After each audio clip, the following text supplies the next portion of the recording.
Metallica basically invented thrash metal, and Slayer injected a dose of totally unhinged evil across the board that many bands sought to imitate afterward. In this video, we're going to check out what made Lars, and what made Dave Lombardo the godfather of the double bass drum pedal. There is no beef between these two legends. As spoken by Dave Lombardo himself, there has never been any beef between the two. But multiple people have still asked him multiple times, of course. Dave is a great guy and thinks chemistry within a band is everything, or at least very important.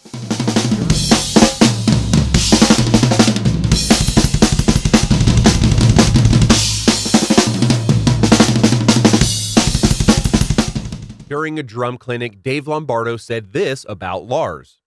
"I think Lars is a good drummer. He's a good arranger. He arranges. Without Lars, there wouldn't be a Metallica.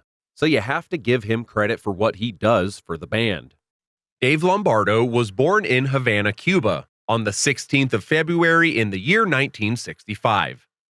Although his issues with Slayer never really healed, for a lack of a better word, for many years, Lombardo displayed sheer aggression on the drums, receiving the title of the Godfather of Double Bass. Dave is a Cuban with an interesting backstory, though his years on the island were pretty short-lived because he was only 2 years old when his family of Italian descent moved to California. We know that Slayer recorded Rain in Blood in 1986, and this is perhaps what catapulted the band, since this is a referential album that is still one of thrash metal's most important releases historically.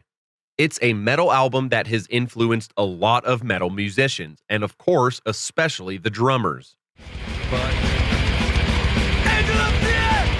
But before getting to record a single beat with Slayer, Dave's family survives a nuclear war, or at least that's what people thought back in 1962. Confrontation between the Soviet Union, Cuba, and the United States was escalating. 13 intense October days endured on people's imaginations. After all, this was what we called the Cuban Missile Crisis, and a war was quite close. Luckily, through a Christian operation, Dave's father managed to send the rest of the family to the U.S. via Operation Peter Pan. But it turns out the Cuban government found out, and they stripped his father of the meat markets that his father and the Lombardo family owned. Years later, we know they bound safe in the United States, because in 1981, Harry King, Jeff Hanneman, Tom Araya, and Dave Lombardo all met and formed Slayer while living in Huntington Park.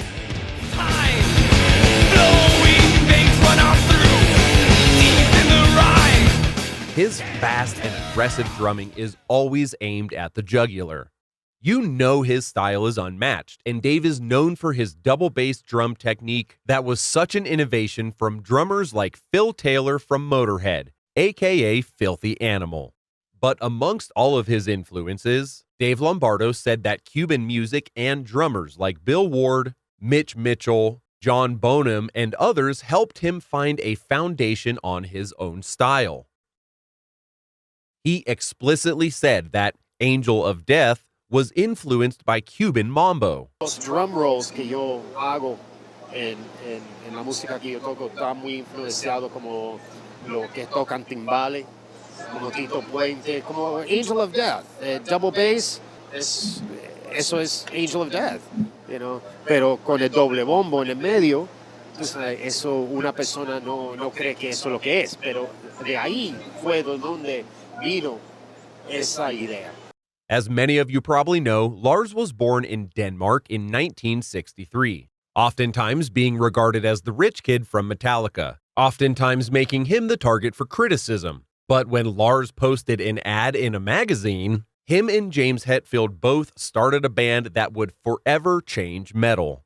The two of them have been inseparable ever since the first Metallica lineup consisted of Lars, James Hetfield, Ron McGovney, and, of course, Dave Mustaine. As time went on, Metallica morphed into the lineup that for 4 albums changed the history of heavy metal and shape-shifted the way that metal was conceived, period. Are you still out there?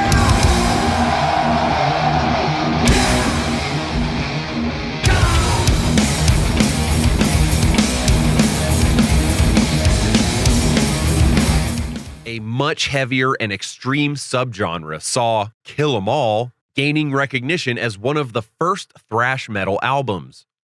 Lars Ulrich's playing style was immortalized on tracks like Hit the Lights, Seek and Destroy, and many more, to include The Four Horsemen. His ferocious style on the albums made James Hetfield seem like a more professional and efficient technical kind of player.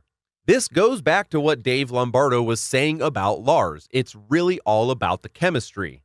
And without that said chemistry, the band would have totally fallen flat.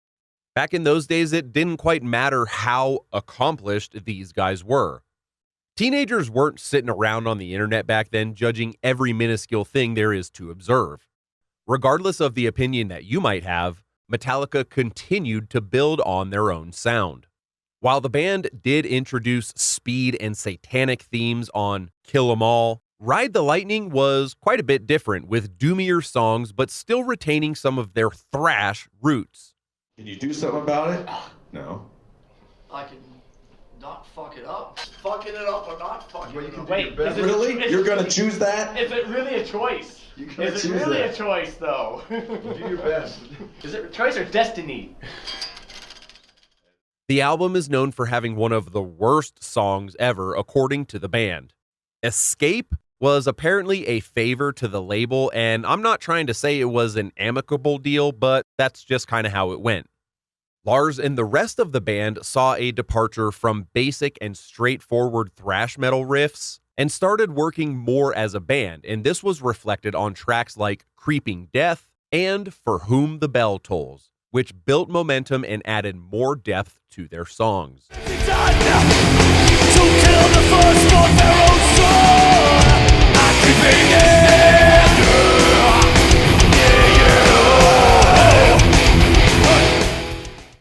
Master of Puppets was recorded in 8 weeks with producer Flemming Rasmussen in Denmark. It was Metallica at its most aggressive, and Lars Ulrich's skills were getting better as the band prepared for it. And for the record, Lars Ulrich said that they were invested in metal 24/7. When I see photos of us from that time, there was a purity. We were all music fans. We had all kinds of posters on the wall. Iron Maiden, Michael Schenker, UFO, Richie Blackmore. Everything was about music. We were listening to fucking Deep Purple, AC/DC, Motorhead, and the rest of it. We were living and breathing music 24/7 with no ulterior motives. When it comes to thrash metal drummers, practicing like speed freaks is essential, and both Lars and Dave changed the heavy metal landscape forever. And to be honest, even really seasoned drummers can't exactly play thrash because it demands respect, it demands time, and practice with precision. Unless you're someone like Gene Hoglan playing Merciless Death at 263 beats per minute, you probably can't compete in the Drum Olympics.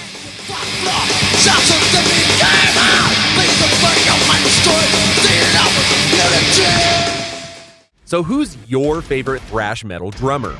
Thanks so much for watching. Check out this video on your screen.